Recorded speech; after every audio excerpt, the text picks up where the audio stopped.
Il y a de cela quelques années, moi j'étais maman seule et mon expérience de maman seule, je voudrais la partager ici aujourd'hui avec toi afin que toi tu puisses prendre de cela des forces pour devenir une maman épanouie. Si tu es intéressé par le thème, like la vidéo et on se voit juste après le générique.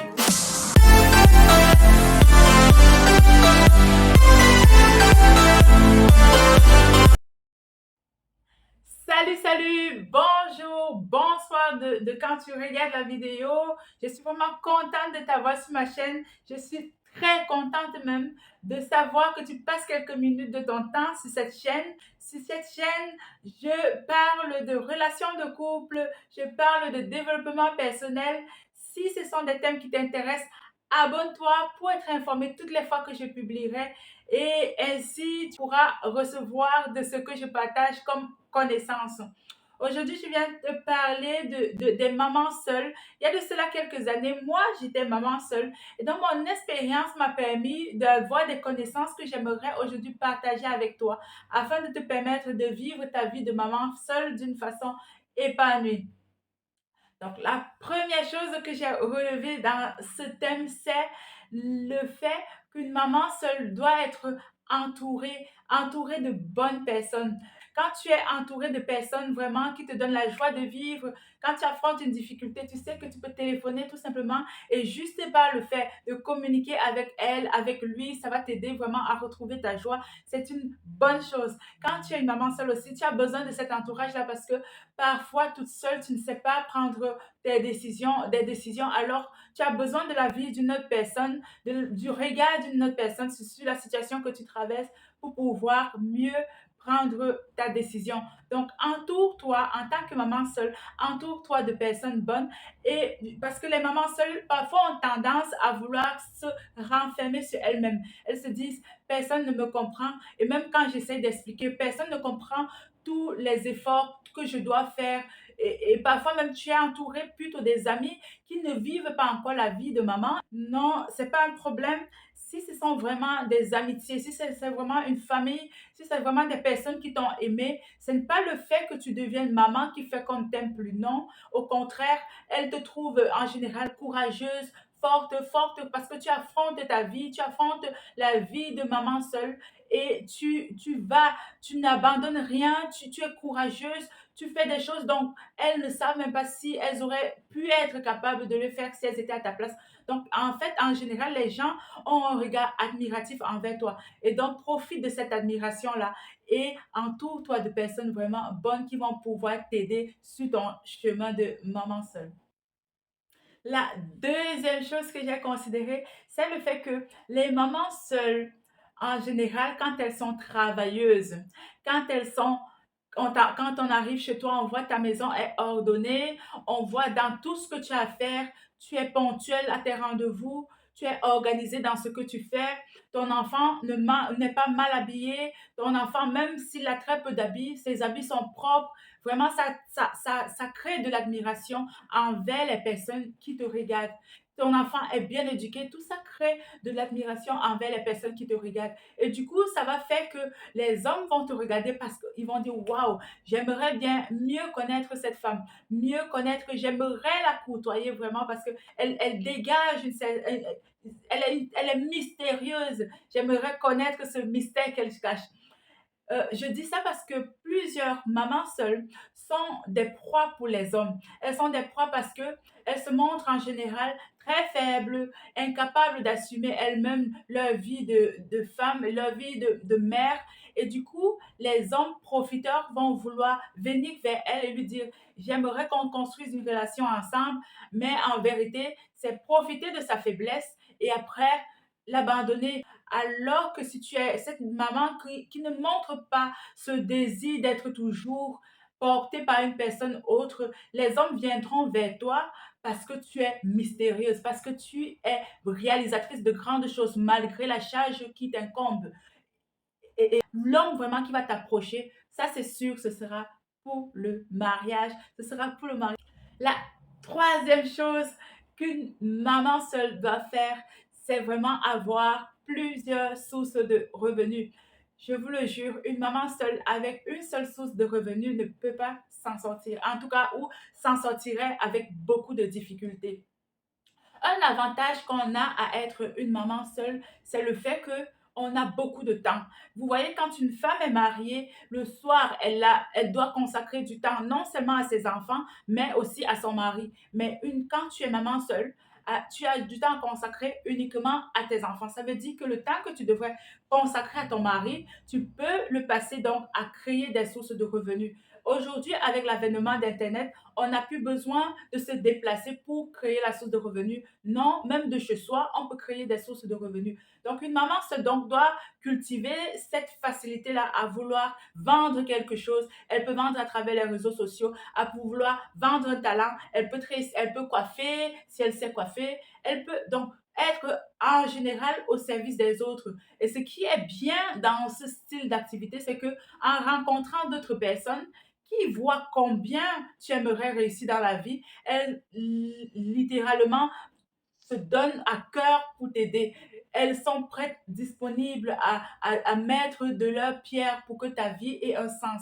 Et donc, en tant que maman seule, tu dois profiter de ce temps-là que l'absence d'un mari crée pour augmenter cette source de revenus. Et un revenu chez un patron fixe, mais et encore d'autres revenus qui deviennent des activités que tu fais en ligne quand tu as du temps pour toi-même. La quatrième chose que j'ai considérée ici, quand tu es une maman seule, tu dois beaucoup causer avec ton enfant ou avec tes enfants.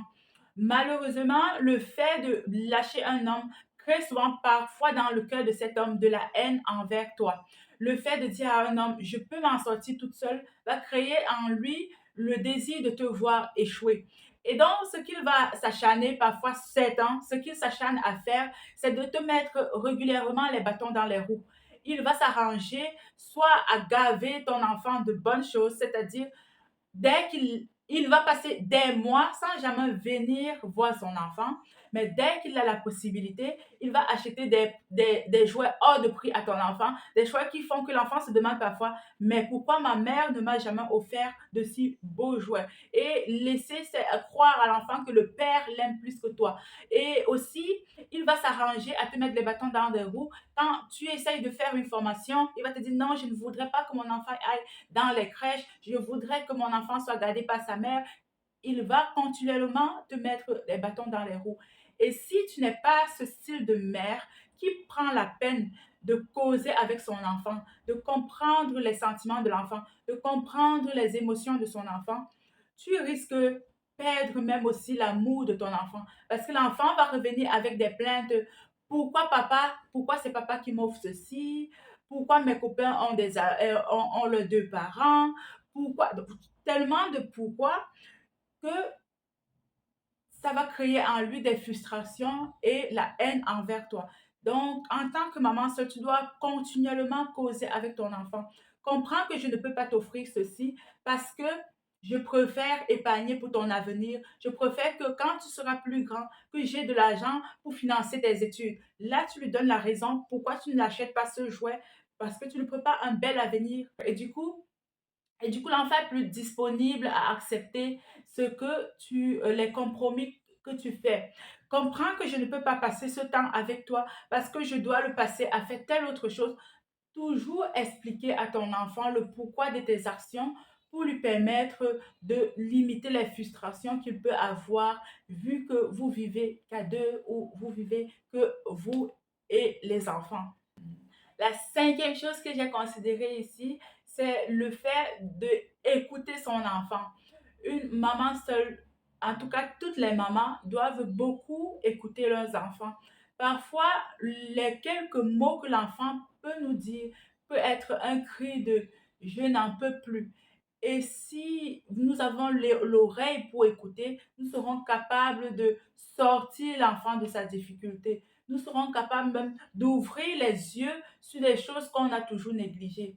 Parfois, vous êtes une mère seule et vous avez comme compagnie des personnes que votre enfant n'estime pas. C'est une raison d'aller vers l'enfant et lui dire pourquoi telle personne tu ne l'aimes pas.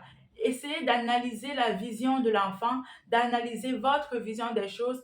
Et si la vision de l'enfant vous semble un peu mystérieuse, c'est l'occasion donc pour vous de plonger, de bien mener votre enquête avant d'agir, avant de revoir l'enfant et lui dire non, c'est juste une crainte que tu as, cette personne est bonne, ou non, tu as raison, évitons cette personne. Bien de mamans ont vu leur fille être abusée parce que l'enfant criait, je ne veux plus voir cette personne chez nous, je ne veux plus que tu me laisses avec cette personne.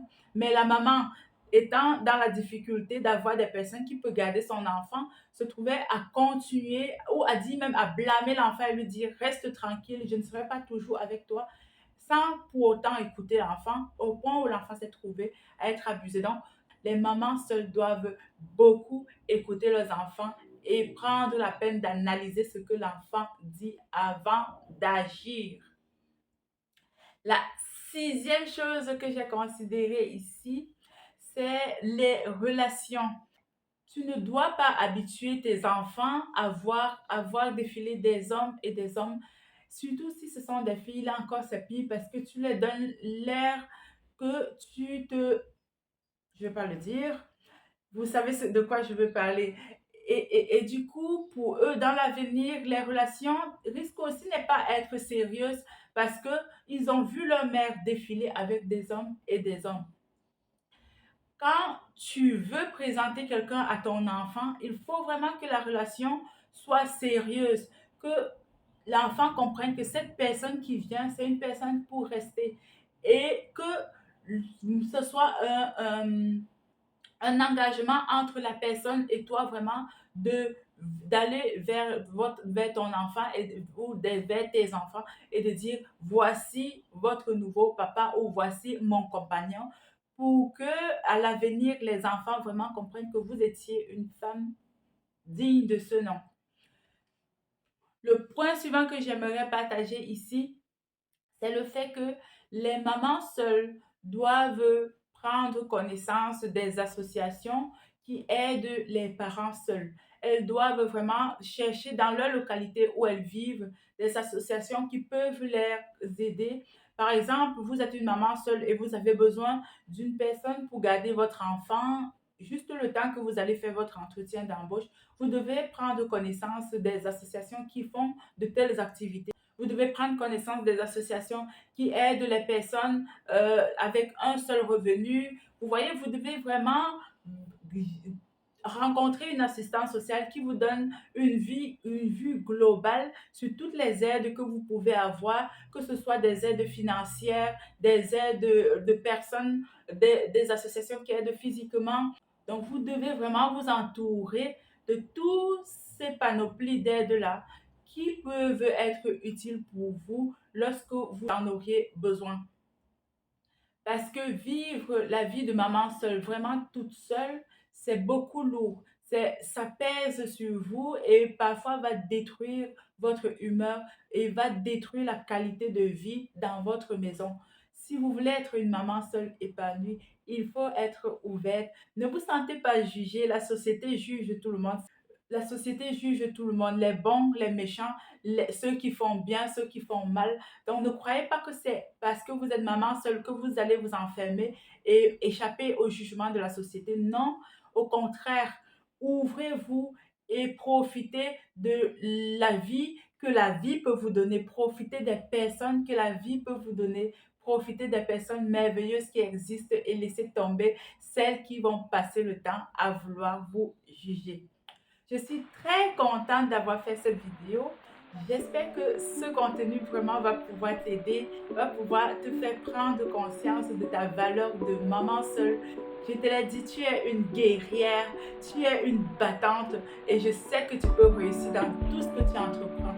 Mets-y ton énergie, mets la volonté et la constance. Tu verras les miracles que tu peux accomplir. Parce que tu n'es pas seul, tu es accompagné des enfants et les enfants, même sans prier, prient doublement que les adultes. On se dit à très bientôt. Porte-toi bien. Ciao, ciao, ciao.